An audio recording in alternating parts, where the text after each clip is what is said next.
Here is what I think about the iPhone 12 Pro Max after using it for 3 days.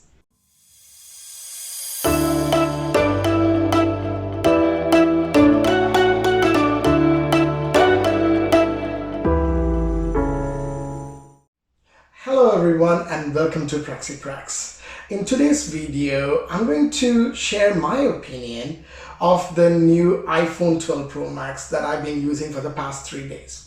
Now, if you haven't been following my videos, you would not know this. I am a diehard Android fan and I've been using Android phones since they were released. So I've used their own Google Pixel phones and I have used other brands as well. And I was always pretty much anti-Apple, so to speak, because I always commented that they were restricted, they were too expensive, and lately, Android was much better in functionality than they are. All of which could be true from where you are coming from. So I decided at one point that I am no longer happy with Android, especially the Google Pixel, because it does not play well with other devices in my home, with my TV or with other items. So I thought, they always talk about Apple having a greater ecosystem. I was trying to build up a Google ecosystem. And after doing a bit of research, I found out that the entire Google ecosystem can be operated from the Apple devices as well. So I thought, I don't have much to lose, and the functionality is pretty much the same. And one of the most important cons, so to speak, of Apple devices is their inability to customize in depth. Now, I have found myself not doing much customization other than the basic setup and look of any of my devices. I mean, I don't even change my wallpaper for months and months in a row. For me, it came to being more, can it work seamlessly, than oh, how pretty does it look? So that led me to where I am right now with my new iPhone 12 Pro Max, which I've been using for the past 3 days. Now, I moved from the Pixel 5 to my iPhone, so there was some difficulties. Now, in today's video, I'm going to talk about what are the pros I found by switching to Apple in the first 3 days that I experienced, and what are the cons that I've been finding, that I've been struggling with my new Apple iPhone. So here we go. My first pro was the ease of use. So basically, from turning on the device to setting it up became such a breeze because I already had an iPad. So even before I switched my phone, what I did was I downloaded all the similar apps on my iPad so that I know I'll have them ready to download on my iPhone when I got it. So I was hoping to spend a whole day on the download and setup process, but what I did not realize was these devices communicate within each other. And when I turned on my iPhone, the first thing it asked me is do you have any other Apple devices? If so, bring them near the phone.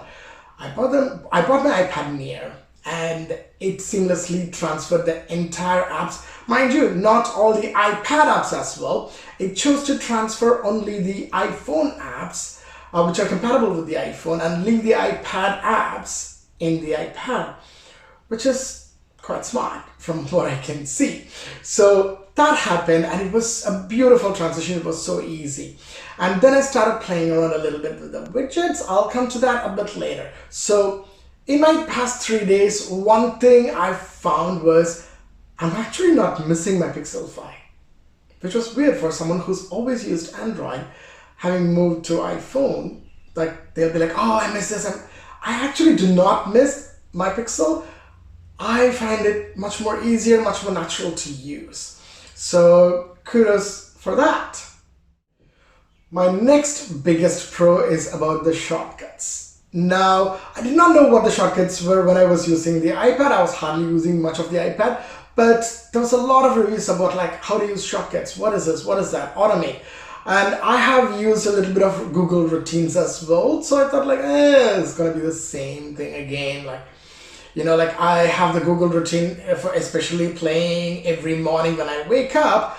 The problem being I had such a difficulty turning it off when I didn't want it, like straight from the screen. So it was a little bit of a nightmare. So I ended up not using that routine anymore. So I was like, that's going to be the same thing, but it's not.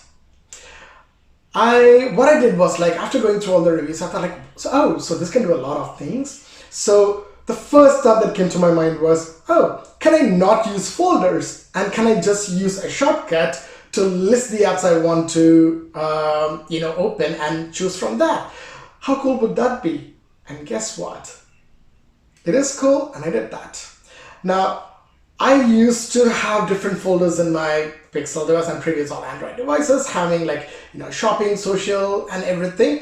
And I just like swipe to the screen where these folders are, click on the folder, open them, open the app. What I've done here right now is create a shortcut for example, say finance. And when I click on the finance, I know what are the apps that I want to use in the finance. I listed them out. I created a shortcut routine for them so that when I click on the finance app, it shows me a list of apps to open, and I can choose the app to open. And it has been working brilliantly. And I'm like, wow. But mind you, there is a learning curve. Okay, so this is a basic thing. You might ask me, like, why can't you just create a folder? I'm like, yeah, I can create a folder, but remember, the folder can only show so many apps at one time, and you have to again scroll it. Now, by creating a list, I avoid that. And I'm not much fussed about the icons for each of the apps. I don't care. Functionality supersedes everything for me, and shortcuts has been a godsend. So I'm yet to explore more about the shortcuts, but I will keep you guys updated on that. My next pro, customization. Yes, it's an iPhone and I'm talking about customization, and I'm someone who does not customize much once I set up my phone. So my customization is only going to be the initial setup and everything. I'm already learning shortcuts, so that's one thing. Now, iOS 14 and above has widgets. Now, widgets is something I've used all along in my Android phones. So that is another reason why I switched to iPhone. I was like, oh yeah, they have widgets now, so it can only get better. So one widget I do miss is my Google Gmail widget, where it shows a snapshot of all the emails, but the notification does that for me here. So I just added whatever widgets I want. I always love to have a clock widget. So I searched high and low and found out that, like, apart from the default widgets, I can actually use an app like Widget or Flex Widgets to create my own clock or whatever. So I gave it a go, and I ended up with an HTC old style clock widget. So it's kind of nostalgic for me because I started off with HTC phones even before Android, when they were having all this beautiful Windows-based phones with widgets and whatnot. So this is pretty much reminiscent of that clock. So I know it's a little bit bulky and odd, but mind you, I'm still setting up my phone so that I don't have to touch it later in terms of customization. So right now, this is what I have. I have 3 screens. I want to reduce it further to 2 screens because I don't want too many screens. Hopefully, once I remove this HTC clock widget and find something more sleeker, I might be able to put everything together into screens. So working on it, it's a work in progress. But then again, the very fact that I can do all of that in an iPhone is a pro for me. How did I feel about moving from Android to Google, and how does Google work with iPhone? Well, like I said, I was trying to build a Google ecosystem in my home. I have Google speakers. All my smart devices are connected to the Google Home. So I'm like, okay, how does that work with an iPhone? And the answer is pretty seamlessly, pretty easily. And all I had to do was just log into my Google account and put all of my Google apps into a shortcut and operate them from there. And I didn't have to do anything else. So kudos to Google for that. You made my transition much more easier into Apple because you make better apps and widgets for Apple than Android. Thank you for that. So yeah, so far, no major gripes or worries with the transition, especially concerning Google Home or any Google integration with the iPhone. The next and most important thing I want to talk about is Carplay. Now, I have a Mini Countryman. Mini Countryman came with only Apple CarPlay and no Android Auto. They still don't have Android Auto. That's been my biggest gripe with my car. I love my car to bits. Ask any Mini owner, they'll say the same. But my biggest gripe has been the lack of Android Auto. Mind you, BMW did release their own software with Android Auto, yet Mini still hasn't got it. That has been a major gripe for me.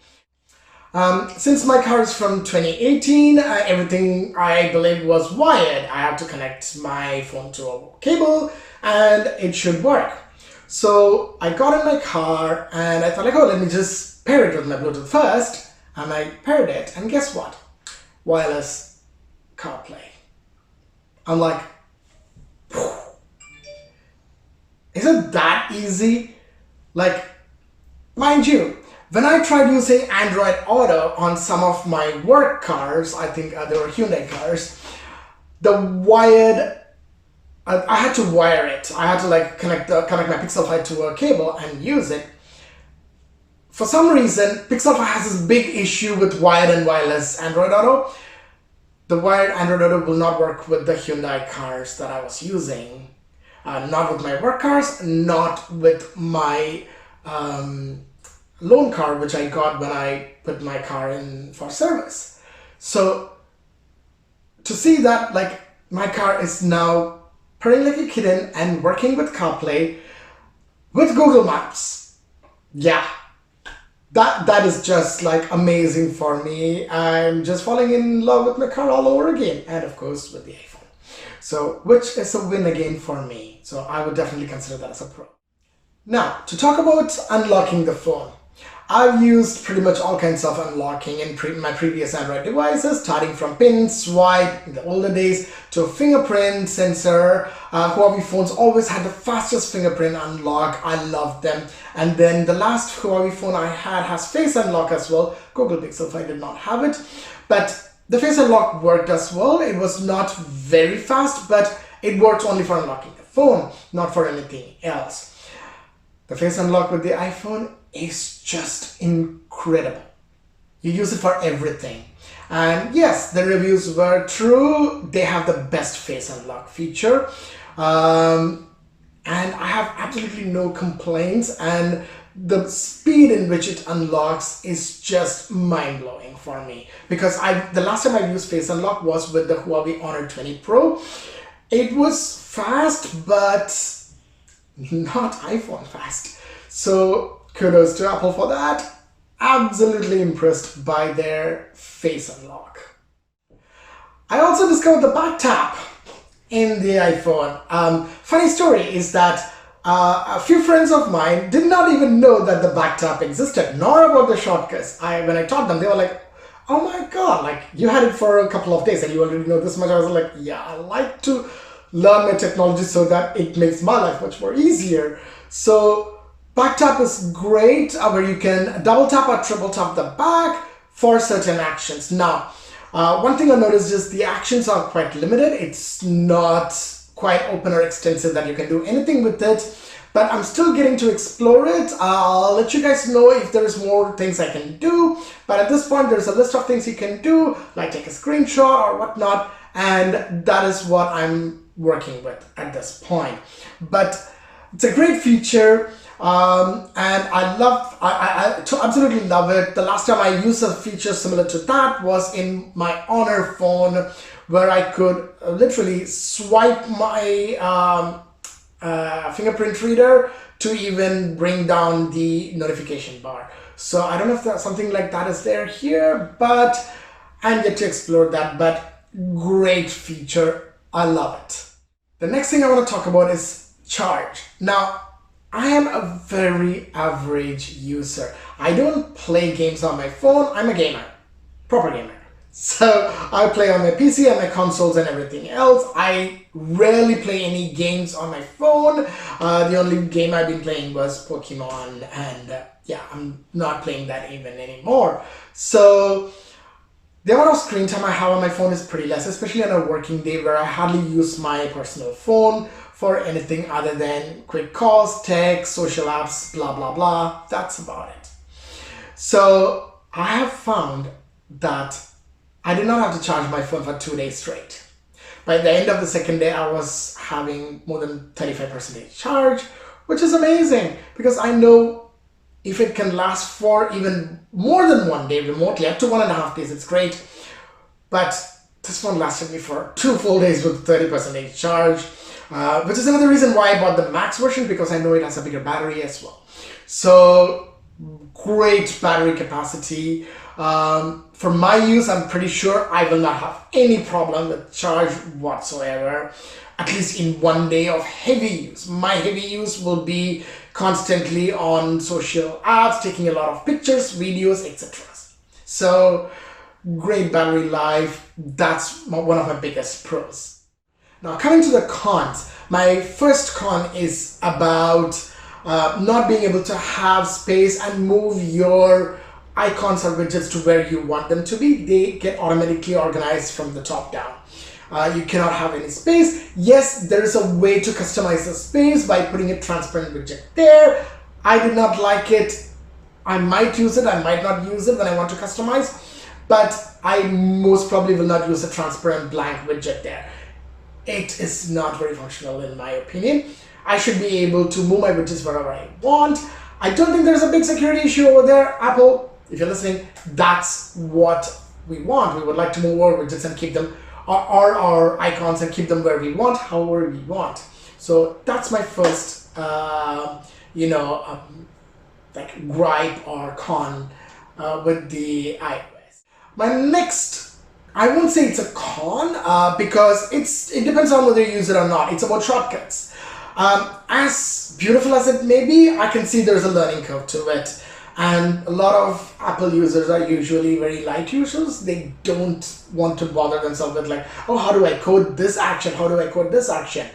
But someone like me who likes to play around and like do things to make life much more easier, I would want to learn that more. And there is a bit of a learning curve. I spent pretty much an entire evening trying to figure out my current shortcuts and create them. So yes, it's not a con per se, but know this, if you want to use the shortcuts, there is a bit of a learning curve. My next gripe is about the notifications. Now, it's not exactly a con for me because let's just talk about the notifications first. You get notifications for each and everything. Let's say you get 5 emails. It's not grouped into one Gmail notification. You get notification for all 5 emails with a gist of that each email there. Same for everything. You can manage which ones you want to receive, but still it gives you a long list to go through every time you take your phone, especially if you have enabled a lot of notifications. Now, I will not consider this as a major con because, like I said, I used to have the Gmail app showing me like all the recent emails or a snapshot of my inbox.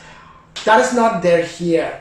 But then again, the main reason I used to have that is to see if I received any important emails. Now, having them in the notification means I can quickly dismiss them off, know what email I'm getting. So it's actually more helpful for me. I don't have a big problem, but sometimes it can be a bit overwhelming. I'm still kind of manipulating and playing around with the notification, so hopefully I will streamline it a little bit more in the future. Now, the biggest elephant in the room is autocorrect. I've already got comments from some of my diehard Android fans when I'm sending them messages and autocorrect corrects it for me. It's a funny thing, but I'm working on it. Now, one of the things I haven't checked is if I can use swipe key on iPhone. I'm pretty sure it should be possible. If I can use that, that'll be brilliant because I'm so used to swipe key. The feature and facility and its AI learning is absolutely to die for. I hardly have to type much. Once I type a few things, it learns and it gives me options based on my usage. So I might just, I still haven't even checked that because I want to try using the Apple's own keyboard for a while to see how it's doing. So far, it's not very satisfying for me. So I might move to swipe key if I can use that as my default keyboard. I don't know if that's possible, but I'm yet to try that. And I'll probably talk about that in my next update. But as of now, yes, autocorrect is hilarious. So that's one of the cons for me moving from Android to here so far. One other thing I've noticed while using a few apps is that when I try to buy them, there's only options to subscribe. I mean, like, I don't want to pay for an app yearly. I want to just buy it and be done with it and use it. And if they come up with a newer version or an updated model, I will buy it again. I don't want to commit to subscription. I'm someone who also uses Microsoft Office as a one-off purchase, not subscription basis. So that's a gripe for me. I don't know if you can still buy apps as a one-off instead of subscribing. So far, some of the apps I've been using which had a purchase option is only subscription. I don't understand why, for example, a widget app has to have a subscription. You're not going to update it that often, or like, why? And you can always release a newer version like in a year or so and then make it purchasable and stop supporting the older version. But why do you want to subscribe? Put a cost on subscription. That would eventually end up increasing my cost of ownership, which I don't want to. So I'm yet to explore if there is any one-off purchases when it comes to apps. I don't know about games because, like I said, I don't play many games. But I'm yet to explore that part of the ecosystem, Apple ecosystem, and I'll give my update at a later date. Now, one other thing I found, this is very specific to me, is that Apple Carplay does not work full screen in my car, as you can see. It kind of narrows itself to half the screen, and it says like Apple CarPlay in a big space on the right side. It would be much better if it could be full screen, but then again, that's not Apple's problem, I believe. It's more to do with my car manufacturer. So far it has not been a major issue, but it would be nice to have the maps on the full screen at least. Maybe Apple Maps works, I don't know, haven't tried it, but yeah, by default, it does not go full screen for Apple CarPlay in my car, and that is a gripe for me so far.